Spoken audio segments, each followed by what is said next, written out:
Thanks to an internet connection, some cheap software, and some products we found on Amazon. This is Raul Marquez is Punchy with Lupe Contreras. It is episode number 3. We want to thank you for joining us. If you're brand new to the podcast, remember like and subscribe.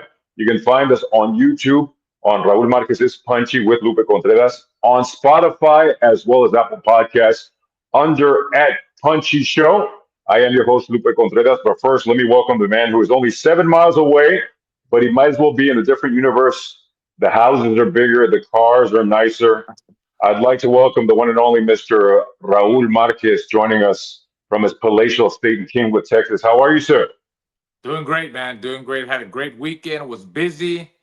Started off with Giovanni's fight. We went to a baseball game, Rice baseball. Then, of course, we had Mother's Day, a lot of family time, and it was an awesome weekend. It was a big weekend. Yeah. Speaking of, we had OTX on Friday night. I had the pleasure of coming back to OTX and doing the second show that they did here in Houston, Texas. Big night for your boy Gio. We added some new hardware to the trophy case. If I'm not mistaken, that's his first belt, correct? Yeah, it's a small WBA belt. It's good motivation for him. Shows you that he's been working hard. I think that he deserves it. He fought a it was a good fight. He got some good work in against Esteban Munoz, a guy Lupina that you saw. I mean, he came ready. He's trained by Henry Ramirez. They obviously he knows what he's doing. By training guys like Josecito Lopez and Chris Ariola. So they were trying to pull off the upset, but Giovanni was he was just a better fighter. It was a good win for him. It's those kind of fights are good for your development, and Giovanni's fan base keeps growing. You saw how everybody here in Houston supports him, and it was a great show at the Red Owl Arena, man. Right now, I believe Houston is a hotbed for boxing, and the Red Owl Arena is putting on really good fights. Yeah, it's a really fun place to go see a fight. As we talked about, their motto is you might as well bring a mouthpiece. You're not going to get any closer to the action. You're going to need one. There's Right. not a bad seat in the house. You can see the sight lines are fantastic. It was Yeah. a really nice show. We had Brayon Gorham, which you and I had talked about it prior to him going in the ring. That was a really tough test against Feliciano, a guy with a tremendous amateur record, a guy who had a really nice start to his career. He had gone Right. through a little bit of a losing skid, but Yeah. definitely a dangerous opponent. And I thought Graham showed a lot that particular night. Yeah, he did. I mean, like you said, Feliciano, he was a hot prospect coming out of the amateurs. Then he lost two fights in a row. It all started with a prospect that knocked out Michael Williams, and then his next fight he lost by decision, and he knew that this was an important fight for him, against Brown, because if he could beat a guy like that, a prospect, then he's back in the mix. But no, Brown showed his grit, his talent. He was able to figure out Feliciano.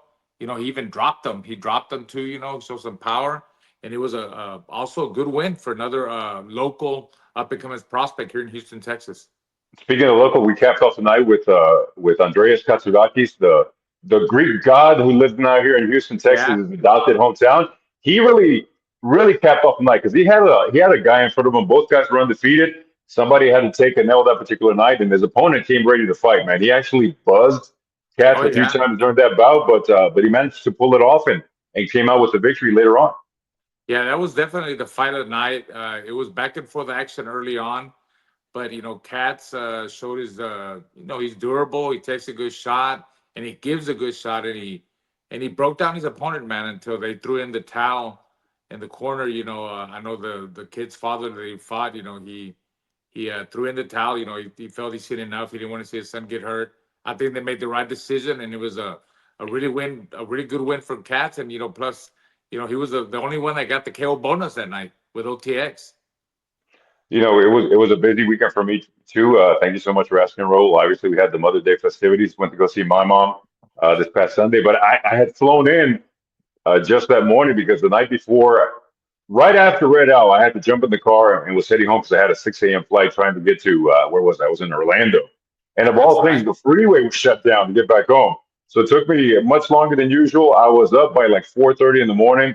off to the airport. Had a really nice show on Pro Box TV. A lot of talent coming out of that place. Our main event was Erickson Lubin against Aldrio Holmes. A fight that promised a lot. It was two guys that were really going at it on social media prior to getting in the ring. It didn't Right. quite develop that way, but what were your thoughts on that particular fight?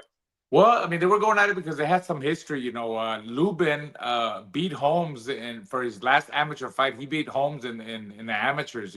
So that was part of the whole back and forth action. And Holmes was a decorated amateur too, as well as Lubin. But I had picked Holmes to win. Because I felt he was a little bit more fresh, more preserved. I had covered some of his fights. Where actually one of them, he showed he's got some power. He knocked out a guy named Harrington. He really impressed me in that fight, and I think he's a really good boxer. They were both southpaws.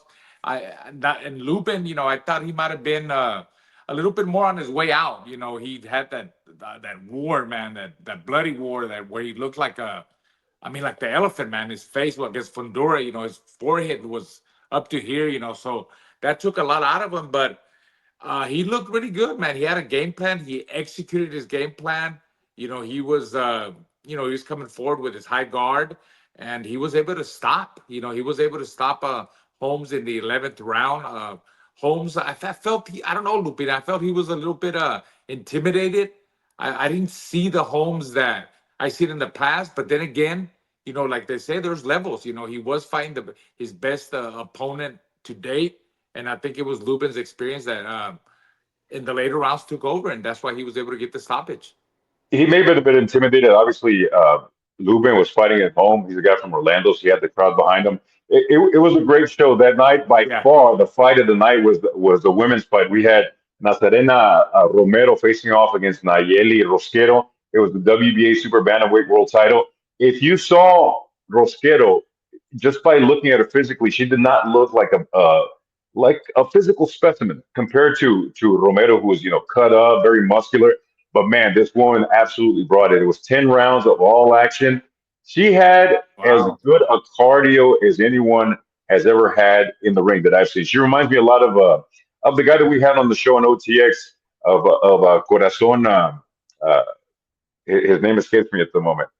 Cesar Juarez, who fought Oh, the Los Cesar Angeles Juarez, the guy Perez in that just Houston. keeps coming. Yeah. Yeah, just a fighter that comes forward, a Right. lot of action and really took it to her opponent. A lot of great talent coming out of Pro Box, and as a matter of fact, speaking of great talent that comes out of Pro Box, we were there this Friday night at OTX. We had a very special guest in the crowd, and you and I had promised ourselves that we weren't going to make this an interview type Right. podcast, but we couldn't resist, man. We were so excited uh, from last week. The action that we saw, obviously, Cinco de Mayo weekend started off, a little sad, but as May 4th came around Sunday night, man, things really got good, and this takes us to what we like to call the main event. And the only person that we could think of to be our very first interview, obviously, was the guy that saved Cinco de Yeah. Mayo. We had him in the Absolutely. crowd this past Friday night at the Red Owl Arena. Got a really nice reception from the crowd, and I was really happy to see that he's getting the recognition that he reserves, or he deserves, I should say. And we'd like to welcome, joining us here today, ladies and gentlemen, the one and only, the man who saved Cinco de Mayo. Please welcome to the podcast, the one and only Mr. Ramon Dinamita Cardenas. How are you, sir? Good, good. Thank you guys for having me. It's an honor to be here. Now, obviously, this past week has been a bit of a whirlwind for you. You had a lot of things going on. Obviously, a lot of attention has been focused on you. You're a guy that for those of us who follow boxing, we knew all about you. We knew your rise through Showbox, your rise through ProBox TV, but the boxing crowd was introduced to Ramon Cardenas. And how did that feel to get all that attention that you've been receiving these past few weeks? I mean, it's been crazy for sure, 100%. Because it's something that's new. It's weird, not weird, but it's just new. It's different. You know what I mean? Because I've always been so um just doing my just winning fights and not really worried about what I do or say on social media. It's funny because now that I have like a platform in a sense, I can't really necessarily say anything on social media anymore because I now I have people who are just there to check me and stuff like that. So, but it's been fun though. So the haters have been coming out of the woodwork, or has it been a little mix of both? Would you say? A little mix of both. Like I remember, I kind of it was like an article, right? Somebody had wrote an article um, about me being a B plus or C or B minus or C plus fighter, and I'm like, I kind of was like bothered because I was like, bro, like I just proved to everybody that I'm not a B minus or C plus fighter. You know what I mean? And so I posted something. I was like, it's always the dudes who never fought a day in their life always acting always trying to judge anybody like who actually who actually fights. And then somebody had responded to me saying like, hey man, we were just, like, people were just praising you like a week ago and now you come and put this. And I was like, oh, it kind of made sense. I was like, you know what, like I have to kind of like, I deleted the tweet and stuff, but then it kind of like was like, damn, like now I just can't say anything anymore because I have a platform. So it's just funny. It's just that's how it's been this last like week or so. Ramon, can you, since I mean, it was a big win. I mean, not a big win, but a big win in a way that because of your performance, and I'm gonna be honest with you, I didn't expect that kind of performance because, in a way, he's a monster, man. He's been knocking out guys. He's Yeah. explosive, but you really impressed me. You really impressed me. I think you have grown. You have come a long way ever since your showbox days. Can you talk about like what this win did for you, like in terms of popularity, followers, can you do people you get more recognition when you walk around in San Antonio or even when you came to Houston? What kind of love did you get from the crowd? Well, it was funny because like Joel, me and Joel were right after the fight. Like if you watch my because I have a YouTube like a YouTube channel that I've been posting like my fight, like fight blogs and stuff like that. Because for me, it's something to remember. Like I'm sure you guys.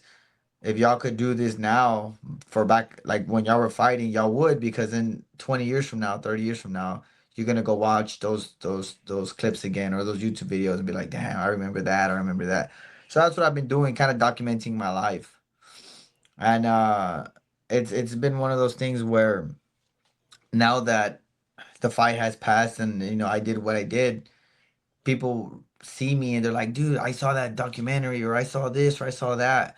And that's been pretty cool because people kind of like you're able to be more you in a sense, like you're able to be more who you are, like when it's just you and your friend, the video guy, and so that's one thing that I kind of been dealing with. And then also like people, like the reception that I got, it was pretty cool as well because I never really gotten a reception like that before. So now that I'm getting it, it's kind of like, damn, like it feels different. Like I get Yeah, like the chills, like it's just different now. yeah, I did watch the series. I watched all 4 episodes, and it was very interesting just to get a look at. I really enjoyed the fact, obviously people have been making a big issue of the fact that you drove Lyft, you did DoorDash and things to make ends meet. But that's one of those things that I think a lot of people have to realize. They see some of the money that Mayweather's making, some of the money that these guys are making in Saudi Arabia, and they imagine that that's the life for every single fighter that's in the sport. Mm, But right. I thought it was very important to show the fact that 95% of professional boxers, even some guys on the cusp of a world championship, they have to make some major sacrifices mm. just to be a fighter. And take us through some of that. Take us through some of the things that you've gone through. You were doing Lyft during the pandemic. You were working DoorDash. You have to do that, and then you still got to put that full time in the gym, which is quite a struggle. Yeah, like when because I have fought in 2022 in June or July of 2022. So and at the time that was the biggest paycheck I had ever made. I had made 17,000, right? 17,500. And then I had paid, I think it was like 3,000 or 4,000, 3,000 to my managers at the time. So I went home with 14. So I'm over here. I got an apartment, right? And I got an apartment. I got a nice place in San Antonio and stuff. And me and my girlfriend at the time, we were living together. And um, I was just training. You know what I mean? I was just training. I was just continuing doing what I was doing. And then I started, you know, you never really notice your bank account kind of like slowly deteriorating. You kind of just like, you just kind of like go through the everyday process. You know, you have money, you know, you have money, so you're just spending and spending, and by the time you knew it, um, I had I had like $1,500 left, and my rent at the time was 1356. I'll never forget that number. It was 1356, and I was like, man. I had told my girlfriend, I was like, dude, like I got one more month of rent left. Like I have like legit. So then I was like, man, well, like I'm not gonna get a 9 to 5 because like then I won't be able to focus solely on training. You know what I mean? I won't be able to focus on the gym. And I had done lift before, and I was like, you know what, like as a man, like I just have to step up to the plate and do what I got to do. And I did lift, and it's funny because there was one week. It was during rodeo here in San Antonio where it was like a week left of uh of rent. Like I needed rent in a week, and I was like, man, how the fuck am I gonna come up with like $1,400 basically? And somehow, bro, somehow God worked his. I mean, again, God was there with me because in I think it was like 4 days, 5 days, I made the 1,400, and I was like, man, bro, like what the like I was like just happy, and then so that I mean, again, it's just little things that you know you have to do. As think as a man, you know what I mean. You have to sometimes step up to the plate, and that's one thing that I did, and I'm never ashamed of it because at least I did something. I did something right instead of like going and doing dumb stuff and doing stuff that you're not supposed to do. I just said, you know what, fuck it, I'm gonna just go through live, and that's what I did. And it's one of those things where, like I said, a lot of fighters are, you have guys. I've always discussed it with Raul. You had guys like he, for example, came up through the amateur system multiple time. I looked at his trophy keys. He's got nothing but first place trophies, and you get a lot of attention from promoters. Raul, how do you think that differs in your example, where you were coveted by so many different promoters, by main events, by top rank, and then you have guys like Ramon who have taken the hard road. How do you compare those two situations? And do you think you yourself could have done, what he did, where you had to do the 9 to 5 and then still Oh pull man, that full time time in the gym? it's like night and day, man. My respects to Ramon and other fighters that there's fighters that have 9 to 5 jobs or they work overnight and then they adjust. They make it happen. They have to come back and from work and get a little bit of rest and go back to the gym and have a good workout. And then some of them are they're married, they have kids and all that. Like, but for me, like I didn't have to do all that because I was a decorated amateur. I mean, you know the story. I was an Olympian, and when I came out of the Olympics, there was promoters that wanted to sign me. Top rank, main events. They were fighting over me who was going to get me at that point. So I signed with main events, and I was having money coming in. I got signing bonuses because they signed me up, and the paydays were good. So I didn't have to go through that struggle. I was able to focused completely in boxing. So I don't even have to want to imagine how it is for fighters like that to have a day job and you're tired and then you have to go to the gym. You're gonna get some good work in and you're gonna have some sparring and then you go home to your kids or family and then wake up the next day and it's the whole thing all over again. So that's hard, man. That's a lot of discipline, dedication, and I respect fighters that have day jobs and are able to get out of their day jobs because they had a big win or they became champions and they don't have to be do that stuff anymore. Speaking of, the motivation is always to get that championship belt or get that championship opportunity. Take me through the moment when you do get that phone call, Ramon, where that call comes in and they're telling you who the opponent is going to be. They tell you, what the purse is up there. What was that call like, and what went through your mind when that was offered to you? Well, for me, the first thing that came into my mind was like finally, like I was like finally, you know what I mean? That was the first thing because I've always, I think everybody's dream is to win a world title, and I was like, okay, like I'm finally getting my shot to fight for a world title, so that's half of it. The other half is to win, obviously, right? But I was just like finally, you know what I mean? That was my main thing was like, and then that was like a big relief, and then And I knew, like I always tell people, I knew mine and Wade's paths were gonna cross. It was just a matter of time because we were both on the same. Like I was on a trajectory to fight him. I thought it was gonna be till next year or something, but then the fight presented itself, and I'm a type of guy that I like to take on challenges, and that's kind of what we did. And the fight when I fought here in San Antonio, literally that following Friday, I that's when I get the call to fight anyway. And then I came back from California, and then Monday I was back in California. I came back just basically to get my stuff, and that I think Monday or Tuesday I was already back in California to start training camp. So it was everything happened so fast, but I was excited for it.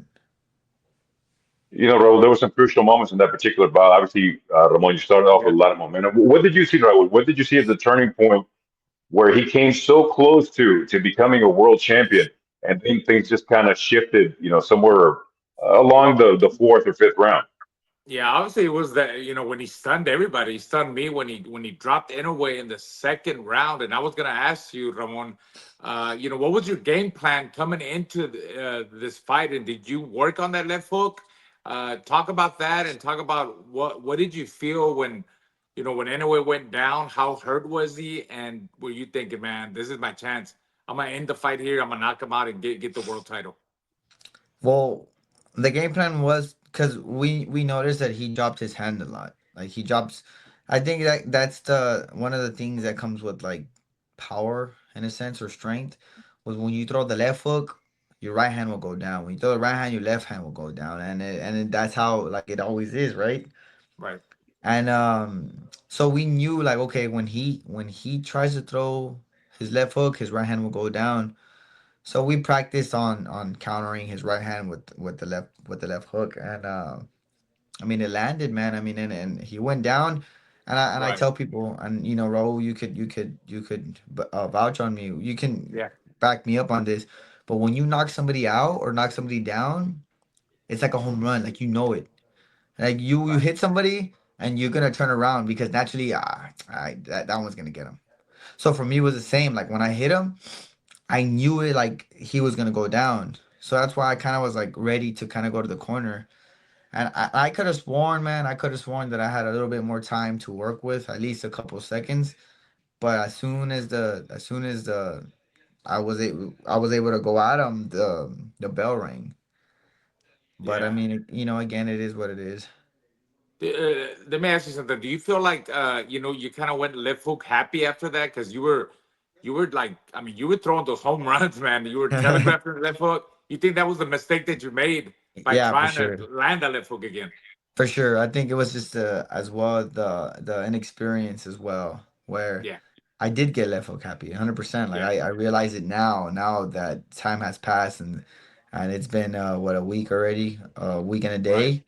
Uh-huh. I do realize it now that I'm like, okay, I should have handled myself different to where just continue the game plan, continue with Yeah, doing what I was doing and not get too crazy with it. But I mean, it is what it is, I now and it's like anything, like I think the first time fighting for a world title, usually people fight like if they're number one, usually they'll fight number six or number seven. Guys that are good to be there, 100%. But the number one guy, he's there for a reason, so he right. should beat the number seven or number eight guy. You know what I Yeah, mean? yeah, And You know so for what me, impressed me the most was when watching the documentary of your fight coming up. Even though you said it was the biggest opponent to date, the biggest moment of a career, you didn't seem particularly intimidated by everything, man. You seemed really, really relaxed. How were you able to manage to keep your nerves in check, being in the biggest fight of your career? I mean, for me, it was just knowing that I belong there, knowing that I deserve to be there more than anything. That's how I was taking it. Like knowing that I deserve to be there. It wasn't something that they just put me there. You know what I'm saying? That was my main mindset. It's like when you work for something so much and then you see the finished product, or you see, okay, the place that you wanted to get to, you're finally there. It's like, okay, I deserve to be here. Like no one put me here. That's how I was doing. That's how I was taking the whole situation where I nobody just put me there just because. I think they thought, oh, it's gonna be an easygoing night for Inoue because we have another fight scheduled with MJ, right? Like they wanted to just kind of get me out the way or just get a fight out the way right away. But in my mind, I was like, bro, I belong here. Like you're thinking you're gonna come, or not necessarily in a way. I think it's more his team. Necessarily, they thought, oh, Ramon, he's whatever. He's not as good as he's not as good as everybody thinks, or nobody really thinks because nobody really knew me. You know what I mean? But Yeah. I knew what I could do. I knew what I could do. My team knew what I could do. So all we had to do was go out there and prove it. Again, the way I seen it, the way that we all saw it. If you watch the documentary, I said it. I have nothing to lose and everything to gain. Yeah, sure, I Yeah. lost the fight. Yeah, there's no about I lost, but did I really lose? Not really. I don't think I lost because for me, it's like I was supposed to get knocked out in the first round. You know what I mean? Like, look, look, like everybody thought, oh, he's gonna get knocked out. Like, first, he won't get past three, or he won't go past five, or he won't go past, whatever the situation. You know what I mean? And Yeah. even the betting odds were like 5.5. Like, I wouldn't go past 5.5. That Ramon, was the go ahead. Go ahead. But that was the betting odds, and then for me to Yeah. pass that and surpass that and knock him down and actually make it a competitive fight, that was like everybody was like, "What the?" You know what I mean? So that's Yeah. that's one of those things. Yeah. I was gonna say, Ramon. So during the fight, you said it a couple of times. He can't crack. I kind of understand what you mean by that, but can you explain to the audience what did you mean by he can't crack? Well, everybody, kind of thinks, "Oh, like I'm talking smack, or you got TKO'd. How can he carry? How can he not punch?" But it's like there's a difference of power, right? Like you have Yeah. people who like hit you, and you're like, "Oh, damn!" Like Oh they have shit! like You're like yeah, like you have like a cutting, oh, man. and for me, in a way, it was more like he was throwing five punches, and then he would move back and then throw another six. It was more for me like the fatigueness of like him throwing so much. It was never that he hit me with something and like I got stunned or buzzed or anything like that. It was just more like he would hit me and he thought in his mind he hurt me, so he would come like throw a lot of punches, and so for me that's really what it was. But the fact of the matter is like I tell people like it's not talking shit, but it's just like for me he couldn't really crack like Yeah. where I was scared of his power or like oh shit he's gonna knock me out or I can get knocked out. It was never nothing like that. It was just more like he used his experience more than anything to tire me out. You mentioned over the Yeah. weekend there was a lot of big winners and a lot of big losers over the weekend. Some guys whose many of the top stars, their stock went down a bit. You were the unknown of the weekend, and you were definitely the guy whose stock went up the most. What on a professional basis? What's been happening? Have you been getting calls? Is the one thing I keep imagining is they're probably going to want Ramon Cardenas as a measuring stick against some of the other Japanese stars that they have out there in Japan. Because I think right now probably aside from the Mexican legends, you're probably more famous in Japan right now than you are in the U.S. because you put the monster on the canvas. What are some of the calls you've been getting? Some of the potential fights that are on there, to the extent that you can talk about that maybe on the horizon for Ramon Cardenas. I mean, honestly, I haven't really gotten any calls like from because like my manager and them, they don't. I say it as a joke, but entre broma, broma, la verdad se asoma, right? Like I tell them, I don't want to hear from none of you guys for 2 weeks. I said, leave me alone for 2 weeks. Don't call me, don't text me, don't nothing. And they just all laugh. But they kind of like say, okay, you know what? Like he probably is joking, but he's at the same time being serious. So I haven't really heard about no calls or no fights or nothing. I know for sure I think they want me to fight in Japan 100%. But just because the way I see it, just because I went in as an opponent this fight doesn't mean I want to keep doing that. You know what I mean? I went to as an opponent because I wanted to prove who I was and prove to these promoters and prove to myself and prove to everybody like who Ramon Cardenas is. But doesn't necessarily mean I want to keep doing that where I'm always on the B side and everything is like against me. You know what I mean? Yeah. So for me, it's like I'll kind of stand my ground when it comes to that. Like if they tell me, "Oh, we want you to fight in Japan," and this and that. Then I was saying, oh, well, who you want me to fight? Oh, well, they want to fight a prospect. Fuck that. Like that prospect has to work his way up to fight me. You know what I Yeah. mean? Because that's the way I see it. Because I don't me myself. You know what I mean? It's like you guys. Y'all know what y'all are worth. Like Lupe, you have a badass voice, right? So you're not gonna go to a regular a car that's gonna pay you $200. Because then what happens to you? Your value is gonna go down. People are gonna be like, oh no. The last time Lupe was here, We've he had charged. that conversation many times. Trust me, we've had that conversation many times. But you know what I'm saying, right? And same with No, of course, Raul. of course. Like Raul has experience, so he worked on big shows. Like he worked on as a commentator on big platforms. So you think Raul's gonna go to a small platform and charge $100? You'd be like, hell no, like you know who I am. So that's how I'm seeing myself. You gotta I always walk picture around yourself. saying, "You know who I am, bro. Come on." But you know what I mean, right? Like That's the way. for me, That's it's the way you should like, be walking around now. and that's what I'm doing. That's what And you gotta yeah, carry yourself in a bigger picture than what you actually exactly. are. And talking about that, can you tell us the difference between the Ramon that we saw on Showbox to the Ramon now? I mean, really, a lot of it has to do with my confidence as well. I know I just lost, but dude, I have all the confidence in the world right now, dude. Because I went toe to toe with one of the best pound for pound fighters in the world, dude. So for me, it's Yeah. like, for now, it's like, man, these guys can't, like, as funny as it sounds, like these guys can't fuck with me. Like a lot of these guys, like at this division, like they were running from it in a way, and I was running towards it in a way.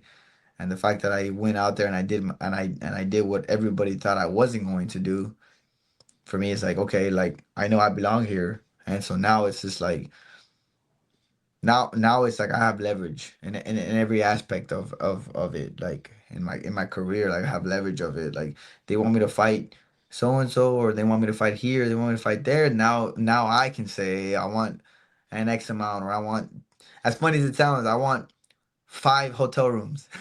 Because y'all know how Make it exactly how rain. hard it is, to even get hotel rooms Hey, for bro. promoters. Yeah. Make it rain, Yeah. baby. You También, deserve One it, one of también. the bro. one of the most obvious changes was, we've always called you the best rat tail in all of boxing. Take us through that process. I saw it get taken off. Was it a ceremonial thing? Was it something that the one thing I kept going back to is, okay, I think I've got this now. He was growing that, and it was a reminder of the process up until he got to the world championship level. And I'm not getting rid of this until I have a world title. Am I onto something there or not Oh quite? yeah, yeah, for sure. That's really what it was. Because I kind of was always like, so I started growing it because it was like a Game of Thrones thing. I'm a big Game of Thrones fan. I don't know if y'all have seen Game of Thrones, but I'm a huge Game of Thrones fan. And in Game of Thrones, there's a tribe that they call the Dothraki, that when they when they win a battle, when they win a war, they put another braid in their hair. And or if they lose, it's like a shame. When they lose, they cut it off. They cut their hair off. So for me, it was the same. I was like, you know what? Like, I'm gonna grow. I'm gonna do something to where it reminds me of the process of not wanting to like give up. And that was my braid, where it was like, okay, you know what? Like, I wanted to do that. And so for me, it was like, when I win a world title, I'll cut it off, or when I lose, I'll cut it off. And I had to cut it before the fight, because the ref was like, "Hey, I need you to not have the braid jumping around and this and that." And I was kind of like, man, like, I was like, you know what, fuck that. Like, I'm gonna cut it off no matter what. So I was like, man, I told Joel. Joel was like, no, no, you're good. Like, no, no. He was taping it. He's like, no. And I was like, that coach, that looks ugly. Like, I don't want to, like, having tape in my hair. That looks ugly. And then all of a sudden, he's like taping it, and then my manager comes. I see the video now. My manager comes and just cuts it. And then I was like, okay, like I'm good. Like, don't worry. Like, so I just kissed my Where is it hair and I now? quit. Did you It's hold actually on over to there. it? Yeah, I have it still. I I have have so it. many questions. I want to physically know where the rat tail is. Going to be going up on eBay pretty soon. When you capture the world title, I mean that might have some value. You never know. Yeah, yeah. I mean, shit, it might. One of the cool things about watching the behind the scenes YouTube about your training camp is you got to learn a few things. One of the things that I've learned is you and I have something in common. Our playlists kind of look like that of a 12-year-old sorority chick or a high school girl. We have some of the same Yeah. musical taste. So before we let you go, I wanted to play a little game with you. And the game that I came up with is I saw that your playlist is pretty varied. So what I want to do is I want to play a game. This game is called Taylor, Tigres, or Olivia. And what we're Let's gonna see. do is I'm gonna give you several song titles. You're Okay. gonna tell me if it's a Taylor Swift song, if it's a Tigres del Norte song, or if it's an Olivia Rodrigo song. And to make it a little bit trickier, obviously, I'm going to translate the Tigres del Norte songs to English because Okay. otherwise it would be a little bit too easy. So here That we go. makes We're going sense. to go with the first song. Again, this is called Tigres, Taylor, or Olivia. First All right. song, The Black Door. Oh, Tigres del Norte. Correct. La Puerta Negra, Tigres La del Puerta Norte. Negra. Deja Vu. Olivia Rodrigo. You're on point, man. You're on point. Vampire. Olivia Rodrigo. By the way, that's what that song I dedicated to Raul because if you knew how much this guy sucks out of me, he just sucks the life out of me.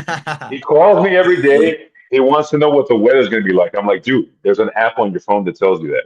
He's like, hey man, is this happening? What's going on in the He news? works for I'm me, like, bro. I dude, pay him, man. I pay him Hey, honestly. hey, just do hey, that. hey, Lupe, but that's one thing though. I'll tell you what, I always call all my friends and stuff, and they all I call Joel, and Joel's like, Ramon, why? But I FaceTime them because like here I get bored, but I'm here, I'm like looking at them and Yeah. stuff, and I always FaceTime everybody, and Joel was like, Ramon, why the fuck do you always call me when I'm taking a shit? Like, why can't you just call me regular? And I'm like, because I get bored, like I get. You see, bro?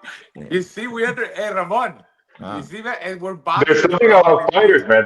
When you're taking a We have the dump, when you're box. backed up, it's your urge to make phone calls to everybody. One more, Ramon. all right, Delicate. delicate. That sounds like a Taylor Swift song.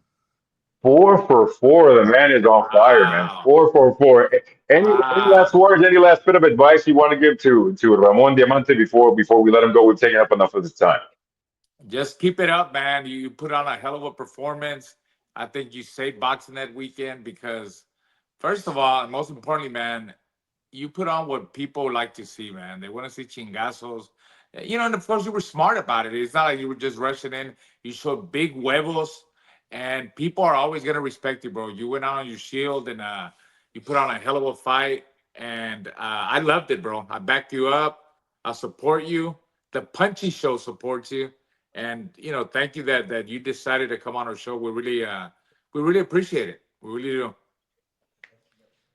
Thank you, thank you. No, I told Lupe the other day, I was like, man, like, uh, people been calling me and asking me about shows and getting on interviews, and I'm like, I'm trying to be picky with them because I don't really want to, like, it's like when you do, like I said, like if you do interviews or if you be able to like give yourself out that easy, it's kind of like you're not worth it anymore in a sense. That's how I like to see it.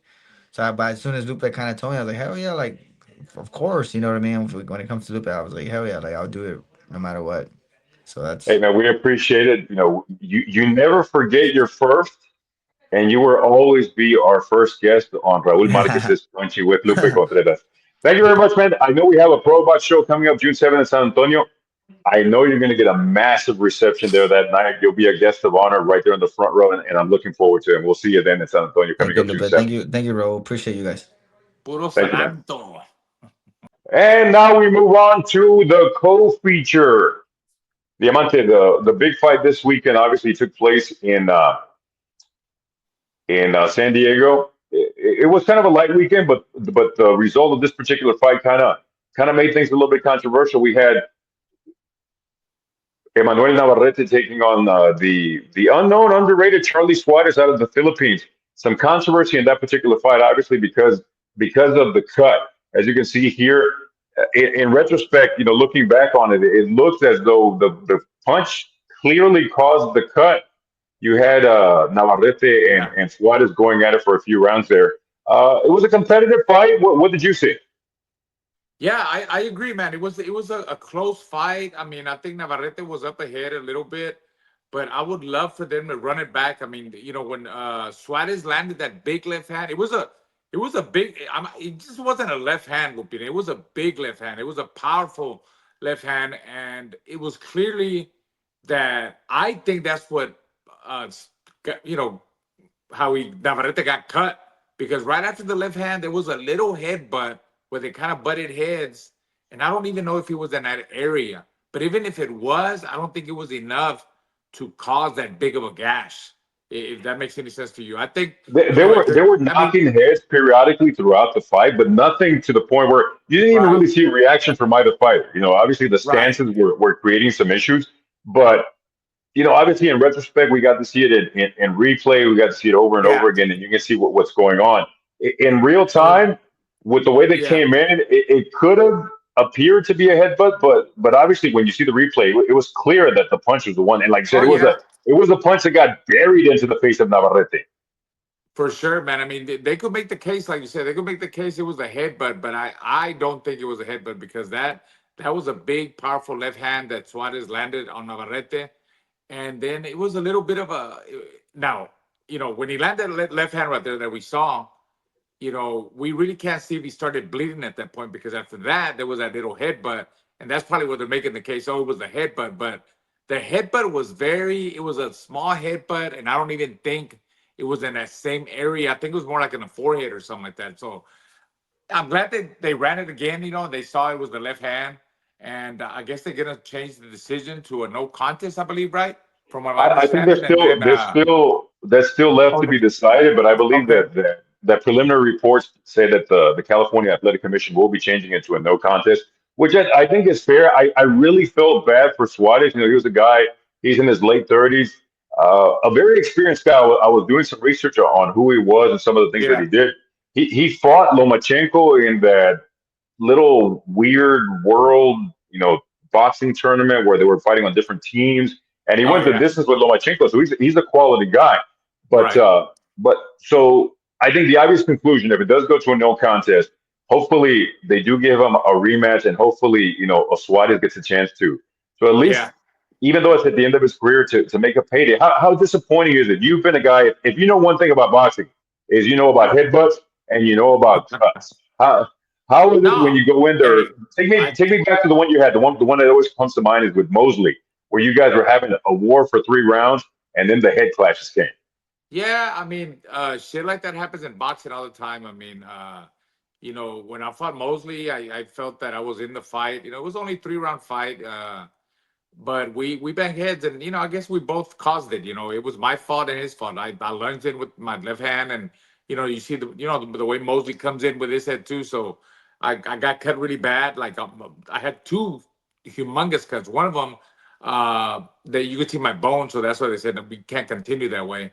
But yeah, I wish I would have gotten a rematch with Mosley, but that never materialized. So I hope that Suarez is able to get a rematch with Navarrete, because I think he deserves it. It was a very competitive fight. It was an action fight. I kind of felt like Suarez was coming on, Lupina. I felt like Suarez was coming on, and I hope, like you said, he's at the end of his last leg of his career, and I hope he gets that fight again. Because there's no other fight that's gonna pay him what he was getting paid for Navarrete. So hopefully he gets the rematch, and gets I that wasn't payday. able to watch it And maybe live you because never know, obviously man. Maybe, yeah, I, maybe I he'll wasn't pull it able to out. watch it I don't live, and know. We'll see. I had a show myself. But when I went back and looked at it, it looked like a fight where for the most part Navarrete was doing his thing. I wouldn't say he was in complete control, but he was definitely doing well. But you had a Navarrete that was very competitive. As I mentioned, when you saw the end of the fight, it was one of those things where Navarrete and both Suarez are such good guys, and so they're so humble. When they were talking to Suarez in the corner, he just looked stunned. He looked like a guy that I don't think it was so much the language barrier where he wasn't able to express his thoughts when he was talking to the interviewer. It was more of he didn't really exactly know how to digest everything that had just occurred. Later on, when they were in the locker room, they were showing the replay, and once he realized that it was a punch, you could just see this stunned look on his face where he didn't exactly know how to react. It almost felt, as we mentioned before when we were talking with Ramon. There's guys that this isn't just a fight, man. This is something that could change your entire life. Yeah, If Suarez, who is in the Philippines, if it's tough for an American fighter, you can imagine what it must be like for a fighter in the Philippines. it's got to be. It's one of those things that's either going to make you or break you. But at the age of 38, there's really only one way it can go. I hope it's not his last opportunity. Yeah, I mean, you saw that he had a good preparation. He was in shape. He was hungry, and those are the kind of fighters. The kind of fighters like from the Philippines that come from poor upbringings and don't have everything that you know other decorated amateur fighters that went turn pro have. They're really they don't take things for granted. They're really hungry. They they live, they eat, they think, they everything is boxed into them, and you could tell that he was ready and he really wanted it, and that's why I think he deserves the rematch that we're talking about. Let's hope the rematch does happen. And speaking of great fighters from the Philippines, we go Yeah. to the undercard. The subject matter on the undercard, big news hitting the internet this weekend. It is highly rumored and confirmed the fact that Manny Pacquiao will be making his return to the boxing ring against Barrios, another great fighter out of San Antonio. A lot Yes. of interesting details about this particular fight. You got a 46-year-old Manny Pacquiao. That'll be his age at the time that he goes into the ring. But something unusual as well. He's going to be inducted into the International Boxing Hall of Fame 1 month prior to actually being in the ring fighting for the world title. What are your thoughts on that? I never heard of that. I thought once you retire and then you get inducted into the Boxing Hall of Fame, I mean that's it. You don't come back to boxing. But Manny Pacquiao is doing it after announcing his retirement 4 years ago when he lost by unanimous decision against the Cuban fighter Ugas. And at age 46, Lupina, I mean it's gonna be hard, man. He's still fighting a young Barrios who's 29 years of age. Barrios, we seen him with Thurman. He lost by decision, and he got knocked out by Tank in 11 rounds. And he's coming off of a draw against Abel Ramos. I mean, he's a guy that is still hungry. He's still young. I still think he's got a lot left in the tank. Uh, and for Manny, like man, like after being off for 4 years, I mean that's a long time. We're not talking about 6 months or a year. We're talking about 4 years where he was done. He said, "I'm officially retired." Like he lost against Ugas. He said, he felt like his reflexes, his timing wasn't there, and all of a sudden you're coming back after 4 years. I think it's going to be a hard accomplishment. I think it's going to be something really tough to beat a young guy like Barrios, I believe. In all fairness to Pacquiao, he did have a brief comeback. He fought an influencer, I believe it took place in Japan, Oh and man, it I mean, was come on, that's not yeah, that but didn't count. the guy touched him a little bit, and when you looked at Manny's body, it didn't quite look the same. He was kind of Right. rocking a dad bod there. He still had the enthusiasm, he still had the conditioning, but yeah, definitely it's gonna be quite a challenge. A really interesting card though on that particular night. The co-feature is going to be Fundora versus Zoo 2. A lot of big questions coming out of that particular fight as well. Yeah, I mean, the first fight was a bloodbath, and we saw Tim Zoo, against that Russian world champion. We got stopped in 3 rounds, in his first comeback fight after Fundura, and then Fundura also had a good comeback fight not too long ago, and he looked good. He looked fresh, and then also after Tim Zoo had his loss against that Russian guy. He fought. What was the guy's name? Lupita? Marcus Elliott, No, no, no. Yeah, that was the Russian guy they lost to. But he came back and had a Joey like a Spencer. little tuna fight against Joey Spencer. I mean, he did what he had to do with Joey Spencer, but I mean, Honduras ain't no Joey Spencer, So in that fight, we're gonna see how much is really left of Tim Zoo. I really believe that after he lost to Fundora the first time and then he got knocked out, got stopped in 3 rounds by the Russian world champion. I really believe I think he might be shot, man. I don't think I don't think we're gonna see the Tim Zoo before those two fights, because he those two fights with Fundura, the 12 rounds, brutal rounds, and then him being stopped by the Russian world champion in 3 rounds, that took a lot out of him. So uh, I'm curious to see how he's gonna come back against Fundura. But I gotta pick Fundura in that fight because in his Fundura in his last fight he looked really good. He looked fresh, and I think he's ready to go. There was a huge difference between losing a fight, but then that fight against Murtazalia, he got absolutely Yes, demolished. He was not in right. the fight whatsoever. At So a lot all. of psychological questions. Do you think he's going to be mentally ready to go into a fight like that, especially remembering how the previous one was? It wasn't a technical battle. It was a bloody war. Oh, it was a bloodbath. It was man, it was vicious. It was uh I'm surprised that fight didn't get stopped early on. I mean, that should have, in my opinion, they should have never let that fight continue, after the big gash. And I mean, it was like a